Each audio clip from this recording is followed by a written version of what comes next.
Hello, everybody. Live from Jaguar Studios in Fort Worth, Texas. I'm Johnny Jones, the local 1040 treasurer and your council 100 secretary treasurer.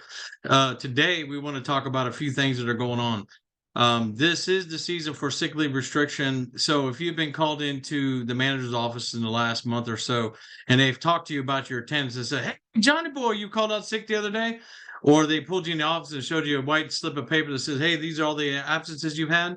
Most likely, they just memorialized the conversation and they want to talk to you about your attendance. So the next time they're going to talk to you in the office, they're going to say, "Hey, guess what? We have something for you. It's called a letter of sick leave restriction." And the time to do it is now because they're going to start trying to restrict people during the summer as they usually do.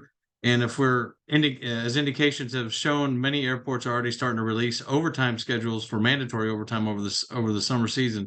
So be on the lookout for any of these activities to try to place you on sick leave restriction. And if they did call you in, you should reach out to your union representative at your local, or if you're at our local, reach out to one of us. So just always make sure that you're in contact with it. The second thing we want to talk about is if you're called in for a meeting, like they're going to do any kind of investigation. Hey, we want to talk to you about a scenario. That is an opportunity for you to ask for a union representative. You should always have a union representative involved in all investigational inquiries. And there's a lot of other things that you now have the rights to represent for union representation. So just think about that before you go into any meeting with management. And typically the rule of thumb is if there's two managers in the office, there should be yourself and a union representative. That's a safe bet.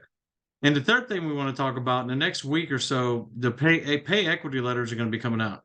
So what the union is trying to convey, especially out to the members, is that there's going to be a local pay equity coordinator. You need to reach out to those guys if you feel your pay is incorrect, because those are the only people that can address it and try to address any of your pay issues. So to keep this video short, we'll be making some more. We're continuously in contact with everybody. But we want to say thank you for being a member of AFGE, and I'll talk to you guys soon.